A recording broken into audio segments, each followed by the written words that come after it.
Every rocket that leaves the ground burns through roughly $5 million of fuel just to reach orbit, and almost all of it gets thrown away in the process. The tank, the boosters, sometimes the whole vehicle destroyed. Every single launch. That's not a flaw in the system. That is the system. Now imagine skipping all of it. No ignition, no staging, no fireball.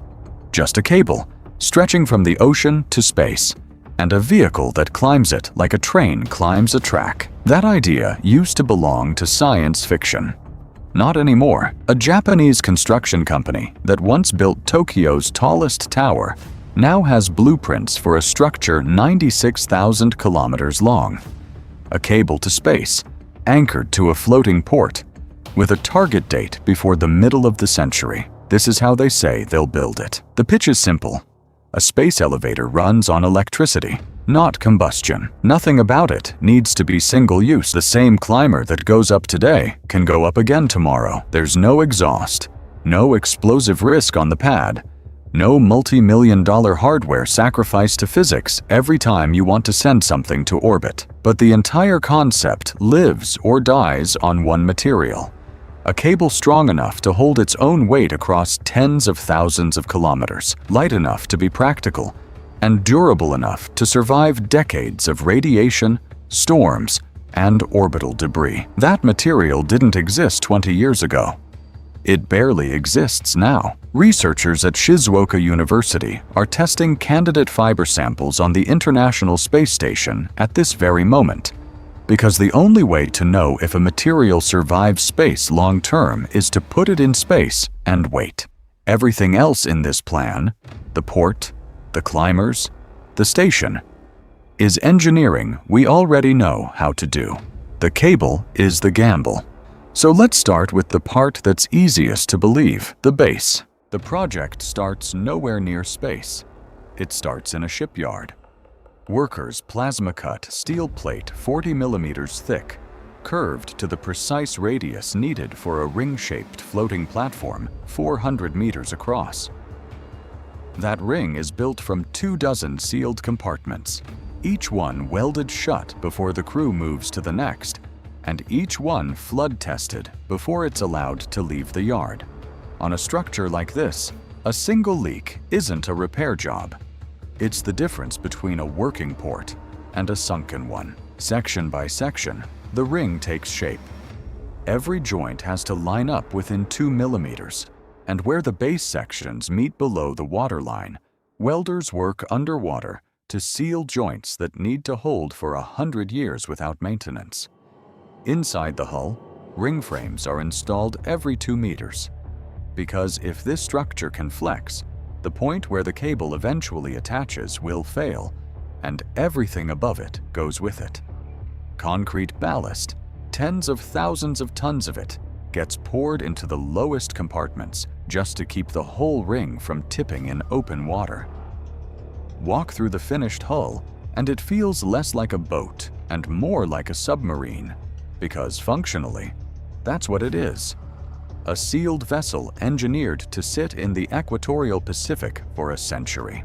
A dozen thruster pods are fitted around the hull so the platform can hold its position and steer itself against ocean currents. Then the deck goes on. Prefabricated in sections, craned into place, welded flush, fitted out piece by piece. Every valve, every ballast line, every flange installed by hand. Because this platform will eventually anchor the tallest man-made object on the planet, lightning is a certainty, not a risk. Conductors ring the entire deck. The mooring chains alone, the ones that will keep this ring from drifting once it's on station, weigh several thousand tons apiece, forged link by link from high-strength alloy steel. Only once the hull is complete does it leave the yard for the first time, towed out to open water while the crew that built it lines the deck to watch. At the center of the ring, a steel lattice tower rises 60 meters straight up, the terminal. Power routes up through its legs before anything else goes in. Sensors line every leg, because once the cable is attached, any vibration in that line has to be measured from the very first second it appears. Around the base of the tower, guide rails and locking arms are built to catch and hold something the size of a loaded truck arriving from orbit. This isn't just a port, it's meant to be a small city.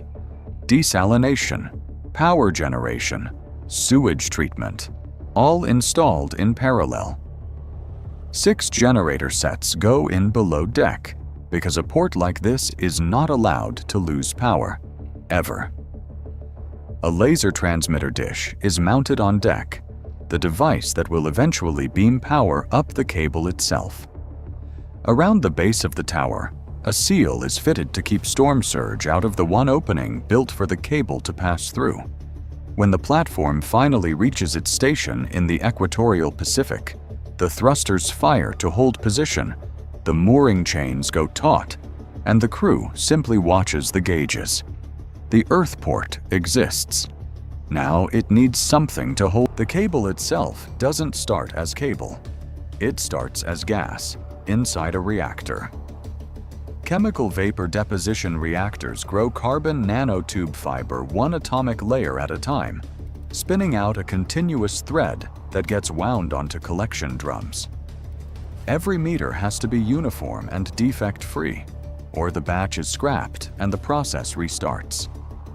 Individual fibers, hundreds of them, get twisted together into yarn, not just bundled, but actually twisted, so that if one strand weakens, the load shifts to its neighbors instead of snapping the whole yarn.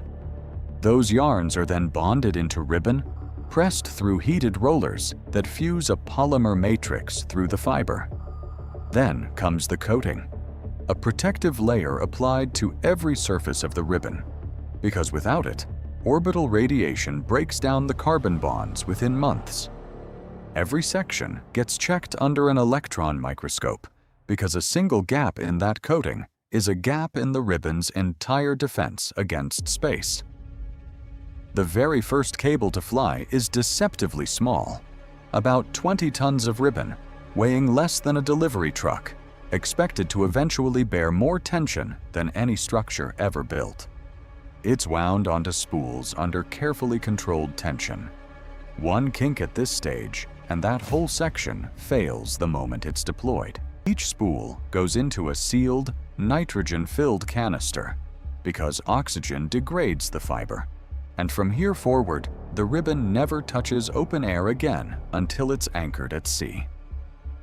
At the launch site, the canisters are inspected, moved into a clean room, and mounted into the spacecraft. The deployment mechanism, the reel, motor, and brake that will control exactly how fast 20 tons of ribbon falls back toward Earth, gets hand-cycled and tested until every engineer on the line signs off. Then the fairing closes over the payload, and this one impossibly thin cable is ready to ride a single rocket into orbit. The rocket fuels up, hundreds of tons of liquid oxygen, and the pad clears.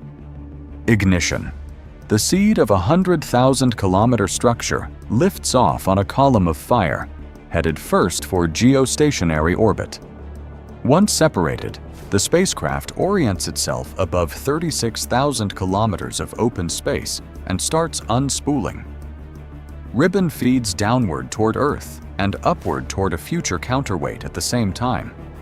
On the ground, radar tracks a strand of material thinner than a human hair as it falls through 40,000 kilometers of empty sky. At the Earth port, a capture crew has been waiting for days. The ribbon finally shows up on low-altitude radar, and an aircraft snags it above the clouds before it's lowered, carefully, onto the deck. For the first time, this thread touches the platform it was built to serve. Workers thread it by hand into tensioning drums, one guide roller at a time, and when tension is finally applied, there's a continuous physical structure connecting the surface of the Pacific Ocean to geostationary orbit. The longest object humans have ever built, delivered by a single launch. The ribbon gets anchored, bolted down, sealed against salt spray behind a weather enclosure, and wired into monitoring instruments sensitive enough to... In Japan, factories are already building the machines that will do that work. Climbers, heavy steel chassis, welded in assembly jigs, magnetic linear motors bolted to the arms that grip the ribbon and drive the climb, gripper rollers, checked by hand, every one of them, on both sides. Instead of fuel or batteries, each climber carries laser receiver panels on its underside, drawing power beamed up from the earth port itself. Thermal blankets wrap every exposed surface because the trip from sea level to orbit swings through a 400-degree temperature range. Each climber also carries its own repair dispenser, extra ribbon material that it bonds onto the main cable as it climbs, reinforcing the structure with every trip up. Cargo jaws at the port are built to hold a 100-ton payload steady for a week at a time, and every gripper arm carries an emergency brake. If power fails, the brake clamps down immediately. The climber doesn't fall, it just stops. After full electrical testing, the first climber ships out, 3 weeks by sea to the equatorial port. A crane swings it onto the platform, guide rails catch it, and workers thread the ribbon through its gripping mechanism. The laser locks onto the From here, it's a matter of repetition at scale. Ribbon factories run around the clock, loading climber after climber with fresh reinforcement material. Each one ascends, bonding new ribbon onto the existing cable layer by layer, while the control room tracks altitude and bond quality in real time. If a bond comes out weak, the climber stops, backs up, and redoes the section on the spot. Climbers that finish their run come back down for servicing. Worn rollers replaced, sensors recalibrated, before going straight back up. When satellites cross the cable's path, port thrusters fire to swing the whole line clear, and crews stand by to watch the pass before returning to their stations. Lower sections of ribbon get inspected by contact trolley after every storm, and if lightning strikes the structure, ground crews simply swap in a spare conductor. On a project like this, damage isn't a crisis, it's routine maintenance. By the time 100 climbers have made the trip, the cable at the tower guide has already doubled in diameter. Damping masses get clamped on at intervals to prevent resonance when several climbers are running at once. Around year 6, the factories retool to produce wider ribbon because the cable is now strong enough to carry heavier reinforcement spools, and the terminal itself has to be upgraded just to keep up with what it built. By year 14, the factories are running final thickness ribbon. A year later, the cable can finally support a 100-ton load, and the first real cargo goes up. Not more reinforcement material. Actual station components. A full load test confirms the terminal can hold design limits, and the next climber is cleared to fly. While the cable is still being reinforced, its ultimate destination is already under construction back on Earth. A station meant to sit at geostationary orbit, built module by module, and launched up by rocket. The same rockets this whole project is meant to eventually replace. Each module docks and locks in place, confirmed from the port's control room 36,000 kilometers below. A rotating ring, assembled in segments, is designed to spin once in orbit and simulate Martian gravity for the crew living there. Solar trusses, hinged and folded flat for the trip up, unfold automatically once they reach space. Construction climbers hold position along the cable, while robotic arms bolt the station's frame together, section by section. Human crews travel up the cable itself to fit interior life support systems by hand, working multi-day shifts in microgravity.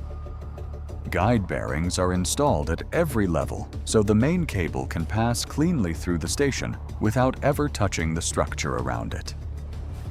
When the solar arrays finally deploy panel by panel, The station is complete. A small city sitting at the exact point where Earth's gravity gives way to genuine orbital space. The first crew to live there eventually rides the cable back down. 8 days up, 8 days down. The first of what's meant to become thousands of routine trips.